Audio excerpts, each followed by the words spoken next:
Isso é um dos sinais de que a gente está envelhecendo, né?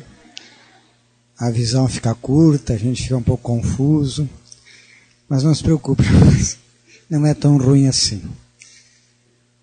Bastos Tigres, poeta, ele trouxe algumas palavras da sua verbe com a sua arte sobre o envelhecimento e nos recomenda: entra pela velhice com cuidado, pé ante pé, sem provocar rumores que despertem lembranças do passado, sonhos de glória, ilusões de amores.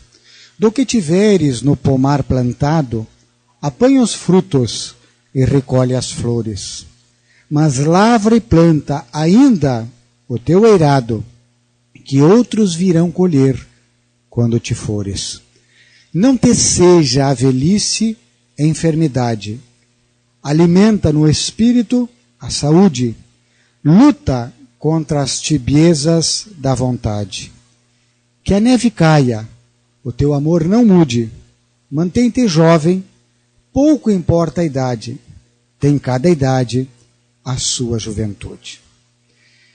A minha avó, ela desencarnou quando tinha 97 anos. Coincidentemente, ela desencarnou no dia do meu aniversário de 40 anos.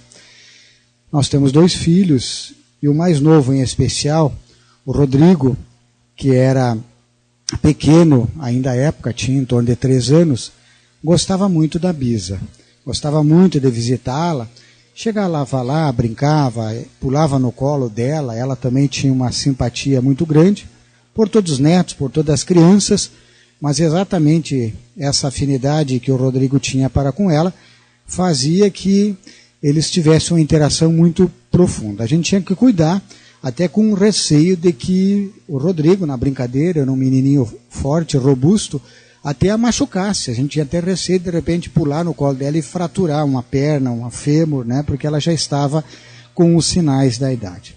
A avó desencarnou, o Rodrigo soube da situação, né, percebeu a mudança que houve na sua própria rotina, de não ter mais a Bisa para visitar, de ir lá visitar a tia, mas percebendo que a Bisa não estava mais fisicamente lá. Os dias passaram e a gente verificou que ele sentiu de alguma forma o impacto daquela situação.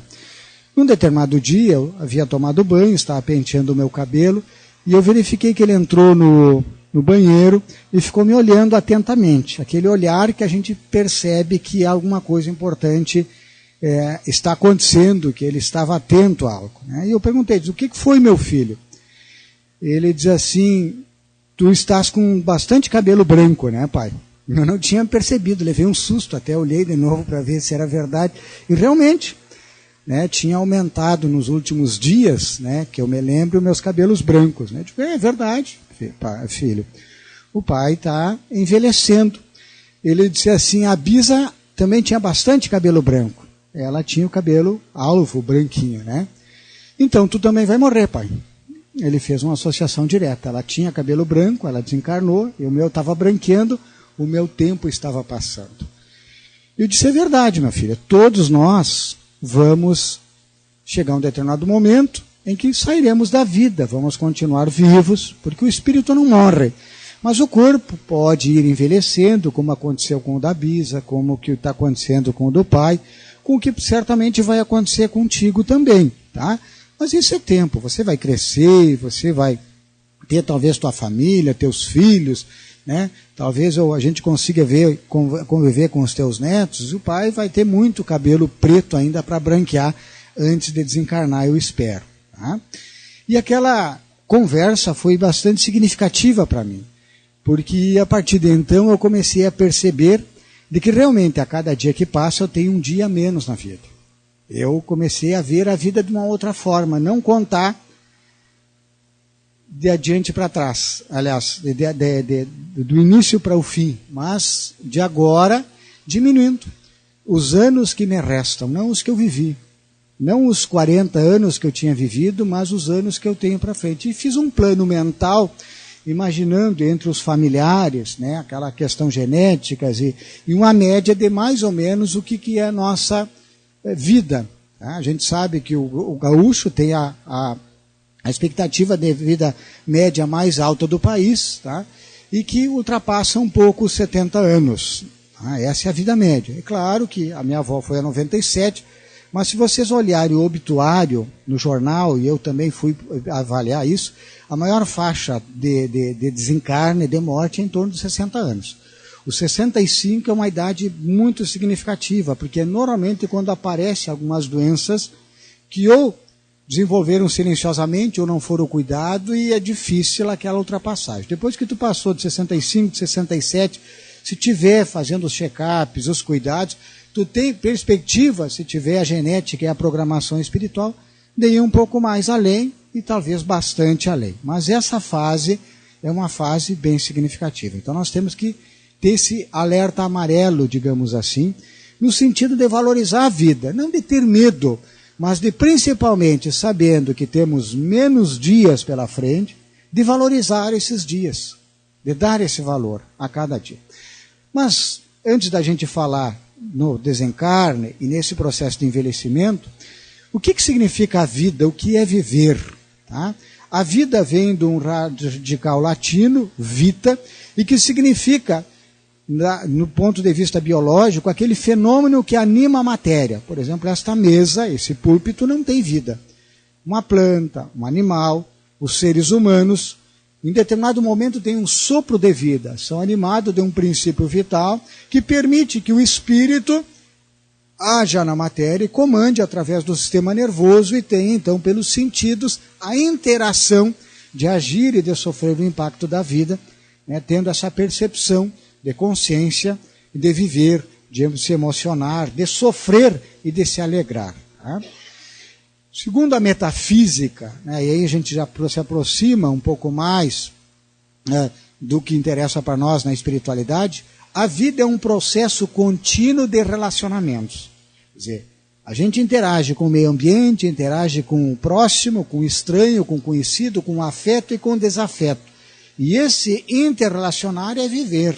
Vamos viver. Às vezes as pessoas, alguém está acabrunhado em casa, diz, vamos viver a vida, vamos para a rua, vamos para uma praça, vamos ver gente, vamos passear, vamos para uma festa, vamos viajar, vamos estudar, dizer, vamos usar essa possibilidade de interagir. Tá? Mas, de uma forma geral, nós podemos dizer que a vida é um espaço de tempo entre a concepção, momento que o gameta masculino se funde com o gameta feminino e começa um processo de multiplicação celular que vai dar origem a um ser individual, momento em que o espírito, que já tinha sido designado para aquele ser, ele se incorpora e a partir de então ele não pode mais ser substituído. Tá? Então esse momento é a concepção e a morte, quer dizer, um momento em que há um desligamento do espírito e um desligamento então do fluido vital, fazendo com que, então, aquela estrutura celular, que o corpo ou os corpos, voltem ao pó, ao banco das matérias inanimadas da vida. Mas, realmente, o que é a vida? Será que é só esse processo entre o ser concebido e o morrer? Um outro poeta, bastante conhecido e famoso, o Fernando Pessoa, também traz uma definição de vida. E ele diz que o próprio viver é morrer. Porque não temos um dia a mais em nossa vida que não tenhamos nisso um dia a menos dela. Se nós formos a alguns dados do IBGE, por exemplo, na década de 40, os idosos acima de 60 anos representavam somente 0,7% da população brasileira. A expectativa de vida não chegava aos 60 anos. De vida média. Tá? Então, quem passava era excepcional. É claro que nós temos histórias e experiências e registros de alguns que viveram realmente uma idade avançada mesmo em décadas passadas. Mas isso era exceção, não era o comum, na maior parte, inclusive, das famílias ou da população. Segundo o próprio IBGE, agora no próximo ano de 25, né, logo depois de amanhã, a gente pode dizer, os idosos já vão chegar a 34 milhões no nosso país. E já vai colocar o Brasil no 6º país no mundo em população idosa.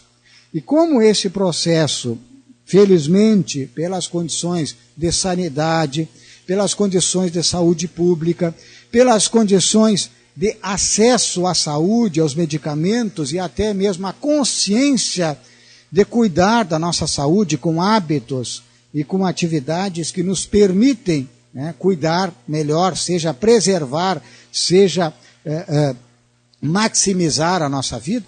No ano de 2050, nós vamos ter em torno de 65 milhões da nossa população já de idosos. Tá? Mas por que a gente envelhece? Por quê? Por que se envelhece? Alguns até registro diz que a gente deveria nascer velho, com toda a experiência e ir rejuvenescendo aos poucos, né? Já que na medida que vai passando depois dos 40, né, a gente a cada dia tem uma dorzinha aqui, tem uma dificuldade, a gente já não enxerga com a mesma facilidade, alguma coisa vai acontecendo conosco. Por que essa perda? Isso parece ser deprimente, isso parece ser improdutivo, né, porque o ser humano aparentemente vai perdendo o vigor físico, a capacidade de trabalho, como teria um jovem, nasceu fulgor da juventude. Por que a gente envelhece? Né? A gente envelhece porque ainda é a única maneira que a gente se descobriu de viver muito tempo. E nós precisamos, então, viver mais tempo para poder fazer aquilo que Jesus nos propôs. Colher aquilo que nós semeamos. E que a doutrina espírita diz que é a lei de causa e efeito. Na medida em que a gente vai experimentando, lançando sementes, algumas que germinam no curto, outras no médio, outras no longo prazo, nós vamos conseguindo colher e fazendo um juízo de valor das nossas atitudes, dos resultados das nossas ações.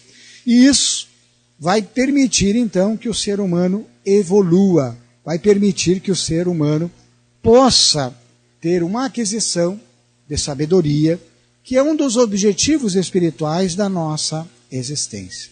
Então, a arte de saber bem envelhecer, ele é um caminho para a sabedoria. Com certeza, essa sabedoria que está exarada nas histórias, né, onde os sábios falam, onde os sábios são procurados, onde os sábios demonstram toda a paz, a serenidade, a tranquilidade, as respostas para as aflições e para os desafios da vida, é uma busca. O ser humano deve sim aprender, desenvolver as suas virtudes, os seus sentimentos, junto com o conhecimento, e mesclando ambos, ele vai se tornar, então, um indivíduo amadurecido, um indivíduo sábio, um indivíduo equilibrado, um indivíduo em paz, e por isso mesmo um indivíduo mais feliz, mesmo diante das aflições e dos desafios que a vida nos apresenta. Camilo, através do Raul Teixeira, no livro Desafios da Vida Familiar, na página 23, ele afirma que, na medida em que o tempo passa, altera-se o grau de amadurecimento orgânico, psicológico e emocional de cada indivíduo, homem ou mulher, estabelecendo, então, formas diferentes, normalmente mais amenas, na maior parte das vezes, no viver e no tratamento com os terceiros. Importante. Quem já consegue olhar para trás e ver como a gente era, por exemplo, lá nos 15 anos, nos 18, nos 25, nos 30, e a gente verifica, às vezes, o quanto daquele arrobo, o quanto, às vezes, da arrogância juvenil, o quanto daquela das nossas verdades foram se modificando, e principalmente aquele que soube aproveitar, se tornou mais tranquilo, mais sereno, mais produtivo, mais feliz, mais eficiente, mais eficaz. Aquele que não muda o seu comportamento, ele fica meio que temporão, ele não amadurece, ele continua, às vezes, com comportamentos ou infantilizados, ou de adolescentes, ou que destoa das etapas da vida e dos processos que a vida nos convida a assumir. Então, o envelhecimento, ele significa, basicamente para nós, experiência. Porque um dia depois do outro, viver nos permite a gente acompanhar muitas coisas, viver algumas situações. Logo que a gente estava na faculdade, aprendendo alguns conhecimentos, a gente se deslumbrou com tantos conhecimentos, né? e verificou que aquele era um novo mundo, né? E em um determinado momento, a gente conversando com uma pessoa muito vivida, sim, sem cultura acadêmica, né? Uma pessoa das lides do campo, tá? E eu conversando com ela e falando que ela precisava trazer novas técnicas, que precisava buscar o auxílio dos veterinários, dos agrônomos, de todo o conhecimento técnico-científico, né? E ele disse, realmente, isso é muito bom, mas você não se esqueça que às vezes, tá?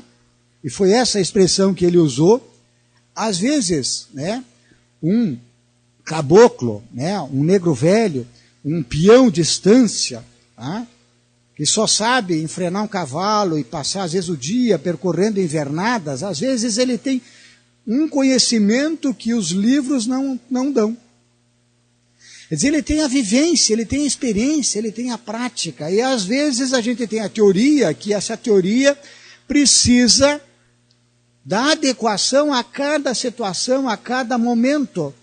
Às vezes uma receita de bolo, dependendo do fogão, do forno, da temperatura, ele vai sair diferente. Dependendo da mão que bate aquele bolo, do tipo de farinha, do fermento, ele vai sair um pouquinho diferente. E essa experiência de vida que é muito importante para nós e ela é enriquecedora.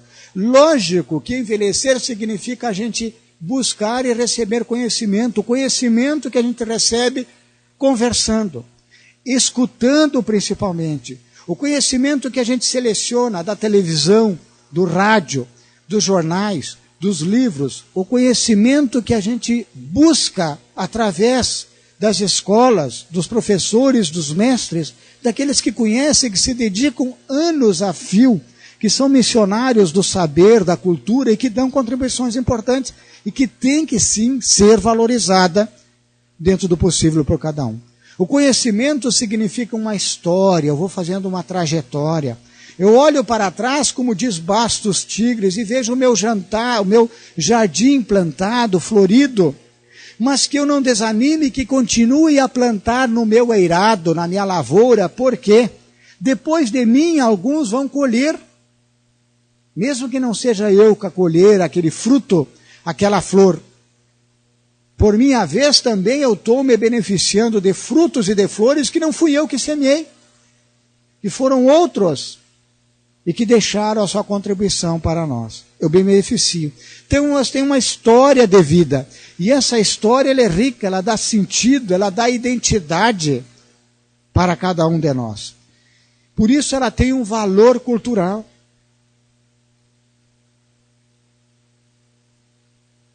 É comum a gente ver que entre, por exemplo, os povos das florestas, os índios, as tribos ditas, como dizem os jovens, entre aspas, primitivas, eles têm uma cultura de muita valorização do idoso. Por quê? Exatamente por essa história, por esse conhecimento, pela essa experiência que eles adquiriram na mata, na vida, nas caçadas, nas lutas, nos desafios, na superação de tudo que surgiram. Envelhecer significa, se nós estivermos dispostos, então, a aprender e encontrar a sabedoria. É importante nós entendermos também que a velhice não é uma palavra para a gente se assustar. Não é um momento somente para a gente imaginar que a velhice é a idade do condor. Dói isso, dói aquilo. Não. A velhice é uma etapa da vida, como a infância e com a adolescência, que tem os seus desafios e tem a sua riqueza. A criança tem vitalidade, tem isso, tem aquilo, mas ela não tem liberdade, ela não pode ter liberdade, ela tem que ficar sobre o controle do pai, de um tutor, de alguém, porque senão ela não tem experiência, ela não sabe como se portar na vida e talvez não sobreviva.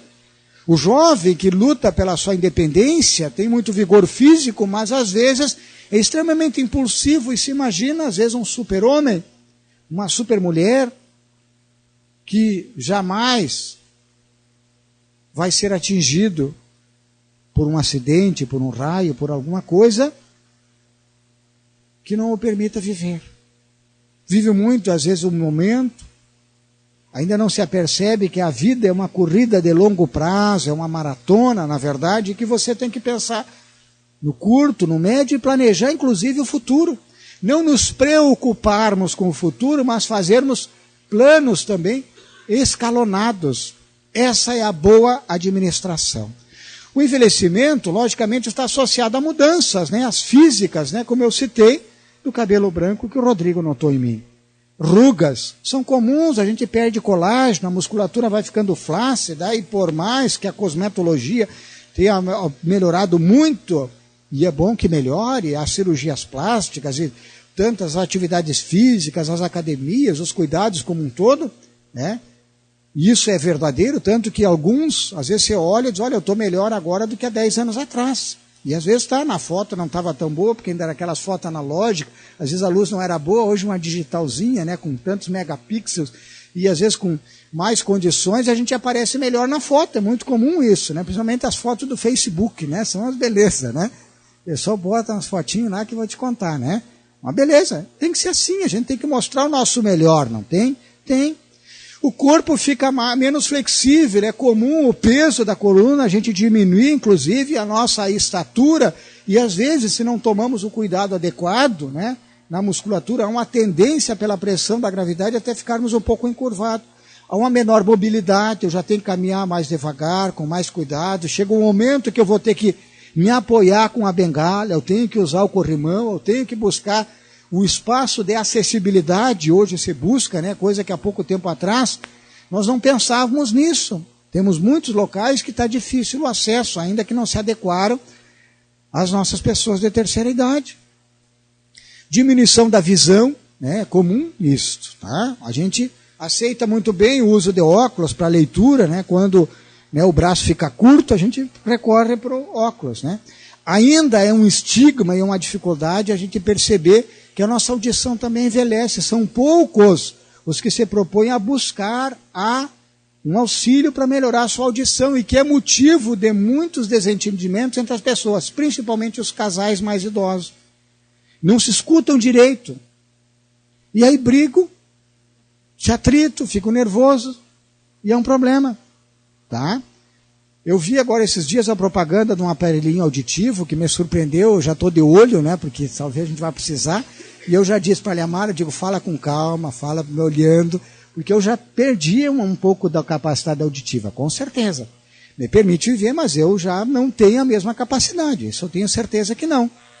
Tá? Ainda tranquila, se não afeta, mas tu percebe que está escutando um pouquinho menos. Alguma coisa você já não pega mais. Tá? Então é importante, esse aparelhinho de que você pode ficar diferente de alguns outros, né? Eu acompanhei alguns na família que não se adaptaram com os aparelhos auditivos. Tá? O pessoal entra no banho, pegava água, esquecia, dava chiada e tal, e agora tem aparelhos mais modernos, com, né, profissionais da área da voz e da audição com muita capacidade, e esse aparelhinho você coloca lá dentro, não precisa tirar, tem uma bateriazinha que ele fica 4 meses, pode tomar banho, pode fazer tudo, pelo que eu entendi, até entrar dentro da piscina e mergulhar. E não tem problema. Segundo a propaganda ali. Tá? Tem até aqui em Santo Ângelo já, não sei aonde, mas tem. Tá? As doenças também, é natural. Tá? É natural, assim, a gente chegar ali nos 60, 60 e poucos anos, e tu ter alguma doença. De repente, um pequeno reumatismo, uma dor nas costas, tudo nós temos que buscar a assistência médica, a solução, a terapia farmacológica, médica, fisioterápica, psicológica também, porque muitas, inclusive, sintomas e sinais físicos, somáticos, são psicossomáticos, e às vezes eu preciso da terapia. Tá? Então, esses aspectos psicossociais, há mudanças afetivas e cognitivas. Eu tenho mais dificuldade para aprender alguma coisa, tenho. E eu não posso fugir disso, eu tenho que enfrentar os computadores, eu tenho que escutar os tablets, eu tenho que me enfrentar aos tablets, eu tenho que tentar girar naquelas telinhas que tu passa o dedo para lá e para cá, que tal, touchscreen. Eu tenho que tentar, cada um dentro do possível, mas esse é um desafio cognitivo, comportamental, afetivo, até para me situar bem dentro da vida. Tá? E esse é um desafio que a gente tem que enfrentar. Eu digo, meu aparelho do celular estragou, eu fui trocar, e fiquei em dúvida, o cara me ofereceu um outro lá mais moderno, eu digo, não, me dá esse aqui que é igual ao meu, que eu já sei como lidar. O outro eu vou ter que pedir ajuda para os filhos. E estava meio apressado, escolhi o mesmo igual. Eu digo, mas será que eu não deveria ter enfrentado esse desafio, ter pego um aparelhinho um pouquinho já com a essa tecnologia diferente. Por dúvida, eu quis ver o tamanho dos números ali quando a gente disca para mim poder ler, porque às vezes tu não está com óculos, tu tem que saber se está discando para o número correto. Né? Então, mudanças afetivas e cognitivas. A própria aposentadoria é um estigma, um paradigma muito importante. A pessoa às vezes tem atividade, tem compromisso, tem motivação e às vezes de um momento para outro, compulsoriamente, ou por outra necessidade, a pessoa perde aquela compromisso diário, aquela responsabilidade, e isso é desafiador para muitos. É desafiador. Uma mulher que de repente só o marido trabalhava fora, o marido se aposenta, vem para dentro da casa, é uma fase de adaptação muito difícil e às vezes não se entendem. Então eu me preparar, as empresas maiores normalmente preparo para aposentadoria, mas na verdade eu posso me aposentar naquela atividade laborativa, econômica, mas eu tenho que ir fazendo um plano B, eu me estruturando em alguma outra atividade. Hoje a humanidade e a sociedade oferece tantas frentes de trabalhos necessárias. Às vezes é difícil a gente conseguir uma diretoria atuante e ativa, por exemplo, um lar do menino, para um asilo. Tantas frentes, e as casas espíritas, como outras instituições religiosas e não governamentais, sem vínculo religioso, frentes de trabalho que eles têm, e abre-se essa possibilidade. Nós temos. Às vezes, mas o que eu posso fazer? Às vezes eu posso participar de uma equipe e ajudar, por exemplo, fazer um trabalho de evangelização no presídio, como nós temos aqui, de visitação aos asilos, aos doentes no hospital. Às vezes eu posso me integrar gradativamente, eu vou acompanhando, eu vou observando, eu vou dando o meu apoio logístico. Às vezes eu me proponho, e em algumas dessas situações, a gente precisa, às vezes, alguém que tenha um carro e um motorista para ir até lá. O nosso pessoal do presídio, às vezes, eles têm que pegar um táxi daqui para ir para o presídio, porque não tem a pessoa de carro. Tá? O seu Ciliano ia de moto, levava, mas agora a gente já diz, olha, já está perigoso andar de moto, né? Com carona. A cidade, o trânsito está complicado, então nós precisamos, então tem que organizar. Então tem muitas frentes, e isso dá um sentido direto e um sentido indireto tão grande para mim. A gente tem que perceber e observar isso. Tá? Própria idade, às vezes, vai levando à diminuição da vida social, uma dificuldade que às vezes os nossos companheiros, colegas, familiares, as pessoas da nossa geração acabam desencarnando e vai diminuindo o número de pessoas com quem eu tenho um vínculo, com quem eu tenho história para lembrar, com quem eu estou vinculado de alguma forma ao trabalho, que eu tenho uma afinidade. Então, eu não posso me afastar disso. E os estudos, inclusive, dizem que aqueles que frequentam a religião vivem em média 11 anos a mais, exatamente porque a religião é uma porta de convívio, de sentido existencial e que nos ajuda, inclusive, a envelhecer, porque eu tenho como trocar. Uma das nossas lutas durante um tempo foi fazer com que a casa ficasse aberta o maior tempo possível, e hoje a gente fica, apesar de ser em alguns momentos somente a livraria, e não termos frentes de trabalho em todos os momentos, por exemplo, no período da manhã. À tarde nós temos quase todas as tardes, estão envolvidas, à noite também, mas pela manhã, por enquanto, só quarta-feira tem algumas outras ações que as pessoas contribuem em ações pontuais aqui dentro da casa, na parte da manhã. E um dia uma pessoa me disse assim, num período desses da tarde, que ela estava aqui, disse, que bom que eu tenho a oportunidade de toda semana vir e fazer esse trabalho aqui na casa. Eu espero e eu organizo minha vida em função também desse compromisso que para mim é muito importante. Tá? Por quê? Eu vou ficar parado em casa, sentado, às vezes esperando apenas, repetindo somente programas de televisão. Claro que eu posso me divertir e selecionar alguns programas, mas ele se repete, o noticiário se repete, ficando apenas com a expectativa da aproximação do fim. Então, na sociedade como um todo, existem algumas ideias comuns sobre a velhice. Tem duas ideias, duas vertentes principais que a gente quer refletir agora. Tem alguma que é uma faceta que está se modificando, mas que há um tempo atrás era ainda muito forte na nossa sociedade ocidental e principalmente a sociedade mais mercantilista, materialista, que o idoso era um peso para a sociedade, que já não serve mais nada. Até havia um ditado, um adágio popular né, que dizia que burro velho não aprende ofício. É um estigma. Felizmente, ele está sendo substituído por uma visão positiva, que o que conta em especial é o estado de espírito, é a integração da pessoa em cada momento da sua vida e na sociedade. A velhice é sim sinônimo de experiência e de sabedoria.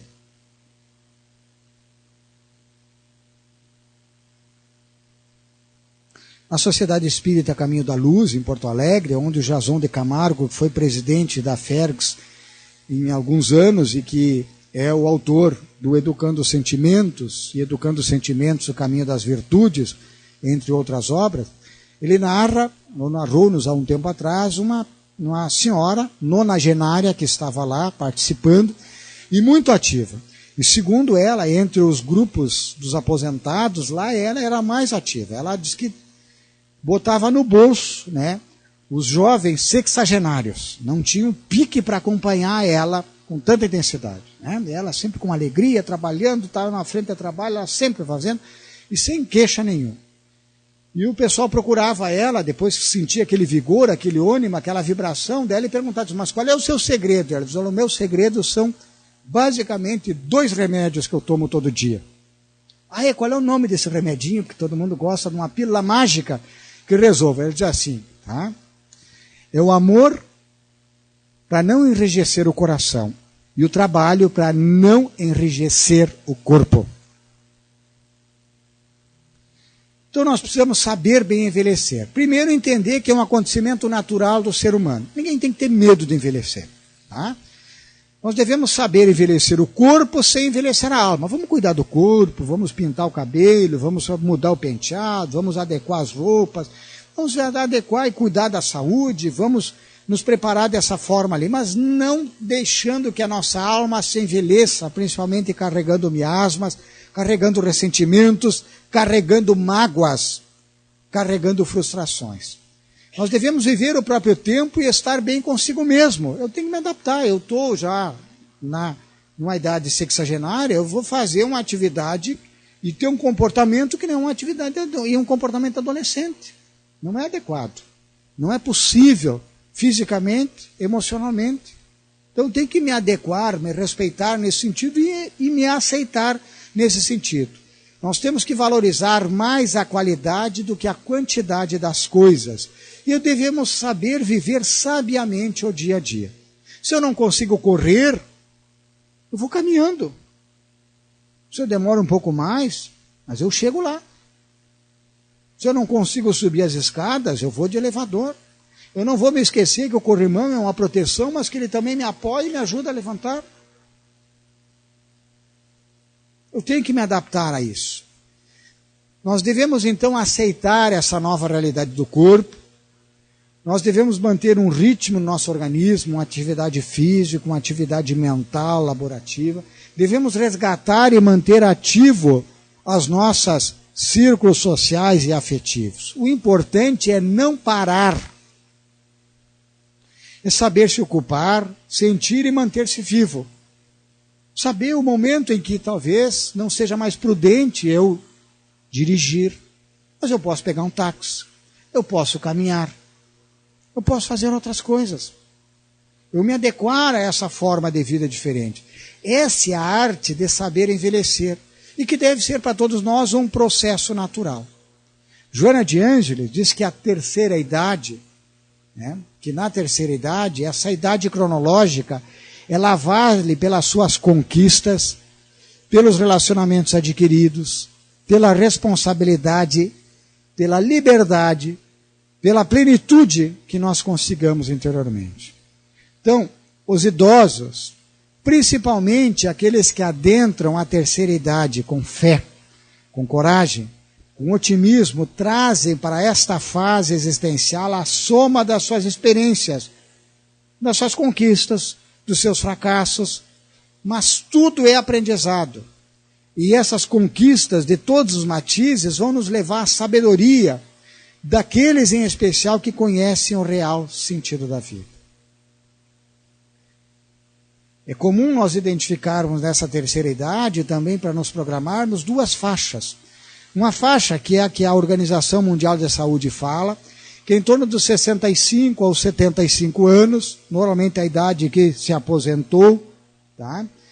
Passa então dessa atividade profissional para uma fase mais tranquila, e normalmente nessa idade quase todos são capazes de solucionar os problemas do dia a dia, manter relações normais com seu próprio grupo social e familiar. Quer dizer, tem uma vida normalmente autônoma, tirando algumas exceções, precisa de assistência médica pontual, né, ou alguma doença crônica, mas consegue sobreviver com uma certa interrelacionamento, talvez uma assessoria à distância de algum ente querido. Acima dos 75 anos, é importante nós nos lembrarmos que as condições físicas acabam se tornando um pouquinho mais precárias. Há uma tendência do aumento das doenças, há uma percepção de que em alguns momentos eu preciso de ajuda e eu tenho que me permitir isso. Eu tenho que me permitir. Avaliar, conversar, porque quando vem um filho e diz assim, ó, quem sabe, em vez do senhor dirigir ou a senhora dirigir, vamos buscar uma outra alternativa, daí vem o filho de novo, aí vem um neto e fala. Se faz uma avaliação tranquila, quem sabe não seria o caso de se avaliar isso, porque às vezes aquilo que eu imagino de minha liberdade eu posso estar causando preocupação e dificuldade para outros, e colocando em risco, inclusive, outro, terceiro. Pode. Peguei essa questão da direção apenas como um aspecto. Mas em outras situações da vida também é possível a gente às vezes começar a compartilhar e buscar. Não significa abdicar de tudo, façam tudo por mim. Não. Mas eu aceitar esta ajuda, e eu aceitar, em especial daqueles que me querem bem, que convivem, que têm a responsabilidade, eu dialogar e ver algo conjugado que fica adequado a todo mundo. Algo que tenha que ser adequado a todo mundo.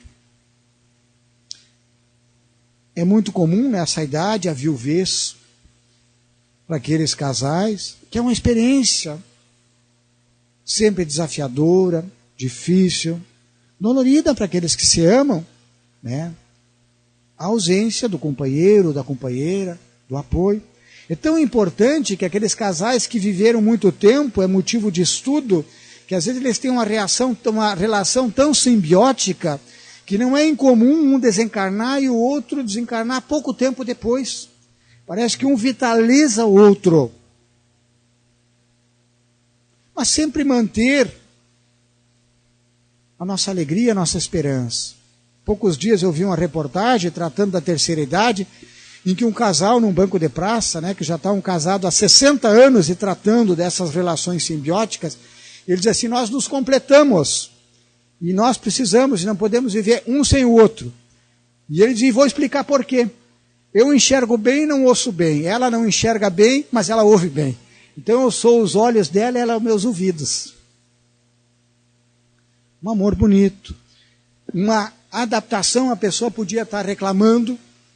Uma convivência bonita, um exemplo que é muito significativo, que é estimulante para os jovens, quer dizer, dessa forma, é legal envelhecer. É uma experiência enriquecedora, é boa inclusive. Ela é madura e ela é feliz.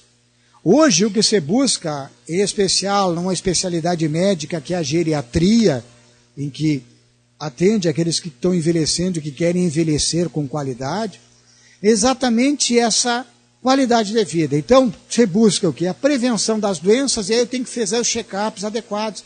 Eu tenho que aprender regularmente a ir no médico, fazer os check-ups laboratoriais, físicos, de exames complementares adequados, num médico de confiança. Eu tenho que fazer isso, eu não tenho que ficar com medo de ir lá encontrar alguma coisa. Às vezes é melhor encontrar no início e fazer o tratamento, solucionar, do que esperar que tenha um sintoma e às vezes o problema esteja num quadro muito difícil. Se busca, por isso mesmo, a ciência, avanços nos tratamentos para dar qualidade de vida, mas em muitas desses aí se conseguiu o avanço, que é motivo exatamente desse aumento da expectativa média de vida do ser humano. Mas ainda não existe mal ou medicação para curar um mal que aflige muitos daqueles que envelhecem, que é o mal da solidão. Que aproximadamente dos nossos idosos, 15% dessa população está abandonada. Abandonada afetivamente, pelos entes queridos. Então o vínculo, uma ligação, a presença física, o próprio Facebook, que quando a gente consegue aprender, é um momento de interrelacionar e de vivenciar as redes sociais. Vivermos isso é fundamental. Então, na família, a gente precisa ter uma relação nobre com o nosso idoso. Nós temos que cuidar, nós temos que respeitar, nós temos que, numa palavra, amar. Paulo, na carta aos Timóteos, capítulo 5, versículo 8, diz: mas se alguém não tem cuidados dos seus, e principalmente dos da sua família, negou a fé, e é pior do que o infiel. Honrai a vosso pai e a vossa mãe é um capítulo do Evangelho. E Kardec diz que honrá-los, outra coisa não é senão respeitá-los, assisti-los nas necessidades, proporcionar-lhes repouso na velhice, cercá-los de cuidados, como eles fizeram conosco na velhice, na infância. Por isso, vamos viver cada dia, como dizia Mário Quintana, no tempo dos maduros. Quando a gente é jovem, a gente é como alguém que tem um cesto de jabuticaba e no início começa a comer com sofreguidão, chupando rapidamente e jogando fora as cascas. Mas quando ele vê que faltam poucas jabuticabas dentro do cesto, essa fruta que é tão gostosa e não é muito comum, ele já come com mais cuidado, sorvendo todo o sumo e roendo o caroço, valorizando. Vamos valorizar os nossos anos saborosos que a gente tem pela frente para amadurecer, para viver com sabedoria, para compartilhar, para amar, para viver com plenitude, como nos solicita e nos propõe Jesus. Muito obrigado pela atenção.